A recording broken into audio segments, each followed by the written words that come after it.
देश के अंदर दो नमूने हैं, एक दिल्ली में और एक लखनऊ में बैठते हैं। जब देश में कोई चर्चा होती है तो तुरंत वह देश छोड़ करके भाग जाते हैं, और मुझे लगता है कि यही आपके बबुआ के साथ भी हो रहा होगा। वह भी देश से फिर जाएंगे इंग्लैंड की सैर सपाटे में, और आप लोग यहां चिल्लाते रहेंगे। महोदय, कोडीन कफ सिरप का मुद्दा जो इन्होंने उठाया है, मुद्दा था नकली दवाओं के सेवन के कारण होने वाली मौतों का,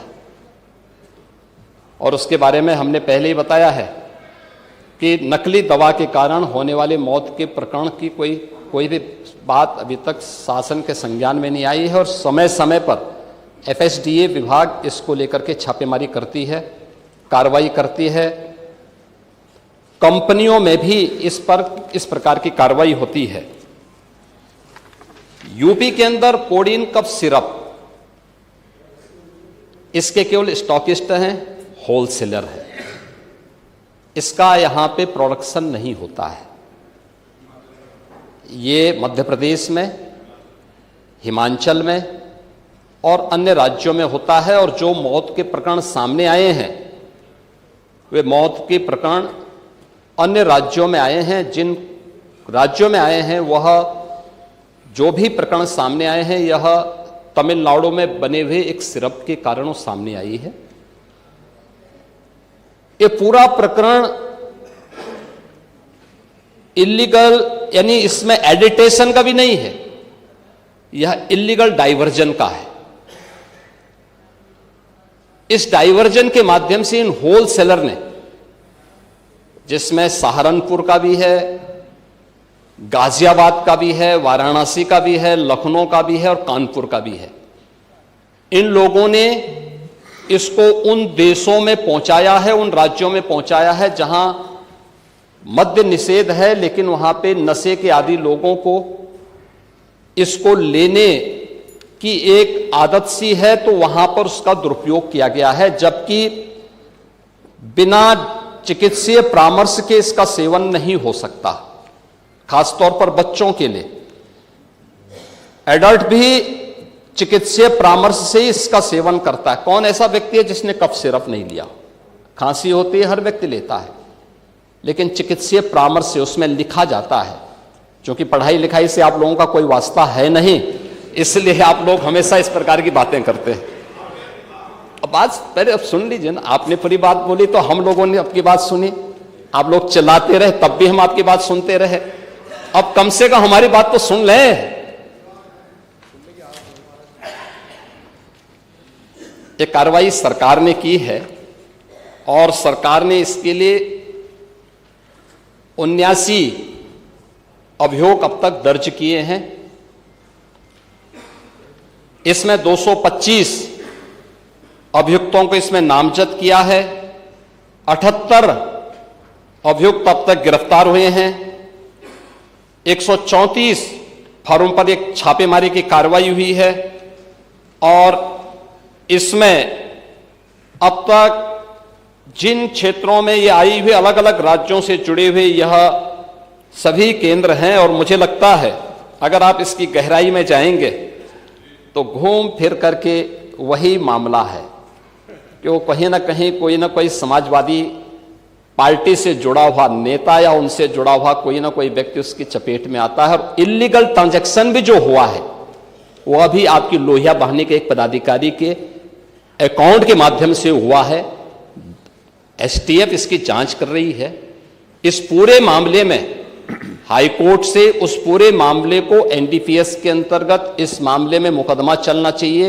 ये उत्तर प्रदेश सरकार ने इस लड़ाई को लड़ा है और उसको जीता है, और इस मामले में कोई भी अपराधी छूटने नहीं पाएगा। और चिंता मत करिए, समय आने पर बुलडोजर एक्शन भी, उसकी तैयारी भी रहेगी, उस समय चिल्लाना मत करो। प्रश्न संख्या 5 डॉक्टर रागिनी। देखो ये दिखाना नहीं, पूरा माननीय मुख्यमंत्री पर मेरी बात सुनिए। विषय आपने मेरा बात सुन लीजिए, तुम जी मेरी बात सुन लीजिए, मेरा निवेदन सुन लीजिए ना। आप उसको सुनेंगे कि अपना बोलते रहेंगे? अगर आप अपना बोलते, अगर मेरा निवेदन सुन लीजिए, अगर नियम, एक सेकंड सुन लीजिए, क्योंकि आपने नियम 56 दिया था और पूरा उत्तर माननीय मुख्यमंत्री जी के द्वारा दे दिया गया, ठीक है, तो वो विषय समाप्त कर दीजिए उसको, नियम 56 को। नियम 56 का विषय तो पूरा आ गया ना, उत्तर तो आ गया उसमें। अब वही तो आप चाहते थे, आपने जानबूझकर कि आपके नेता उस विषय को ना उठा पाए, आपने उसको उठा दिया। जब आपने उसको उठा दिया तो ये वहीं पर सदन तो के लगा सम्मानित दिया। नेता हैं, वहीं पर आपने किया ना, तो आपने विषय और को कभी-कभी समाप्त कर दिया, उसका उत्तर आ गया। उनकी वाणी ऐसी निकलती है जो उनके सब अनुरूप नहीं रहता। अभी आपने कहा 2 नमूने हैं, एक समाजवादी पार्टी, एक वो। तो उन्होंने किसी का नाम तो लिया नहीं। ये नमूने नहीं आपने है, अपने ऊपर कैसे समझ ये लिया? नमूने नहीं है ये। अरे आप नाम तो लिया नहीं, नेता प्रतिपक्ष किसी का नाम तो लिया नहीं। अरे आप क्यों समझते हो उनको? देखिए, मैं माननीय अध्यक्ष जी, किसी का नाम नहीं लिया, नहीं किसी का माननीय नाम लिया। मुख्यमंत्री जी आप ने- समझते रहिए, किसी का नाम नहीं लिया। देखिए, जो विषय सामने आया था, जिसको घुमा फिरा के उत्तर प्रदेश की जनता को इस मंच के माध्यम से गुमराह किया जा रहा है। मान्यवर, बार बार ये कहा जा रहा है कि मौतें हुई, और हम कई बार इस बात को वो कर चुके हैं। माननीय मुख्यमंत्री जी ने जितनी बड़ी कार्रवाई बड़े बड़े लोगों के खिलाफ की, अभी आपके सामने मान्यवर बताया भी, और इस सिर्फ से उन मौतों का कोई मतलब नहीं है। मान्यवर, रही बात इस बात की कि माननीय मुख्यमंत्री जी ने किसी का नाम नहीं लिया, किसी का, अरे हुआ, उसमें हुआ ये माननीय, किसी का नाम मान्यवर नहीं लिया।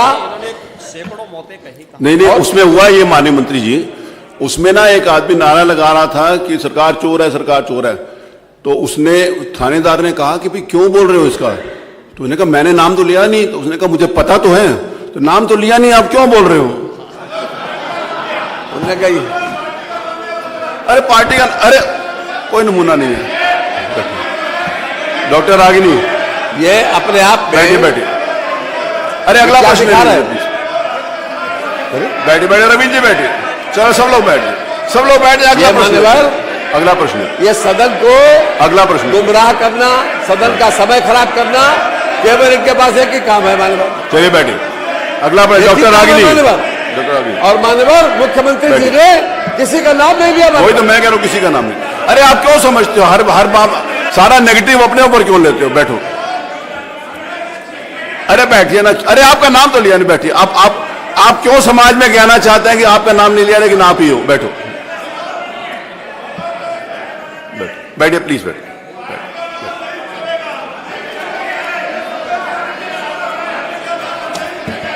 नहीं, उसमें आपने भी तो कहा ना कि सरकार संरक्षण दे रही है, तो सरकार संरक्षण तो उन्होंने बताया आपको। बैठिए प्लीज, बैठिए प्लीज। अरे बैठिए, अरे माननीय अध्यक्ष जी, अरे बैठो, जो बातें आई हैं, बैठो। वो इस तरह से नहीं बोलनी चाहिए।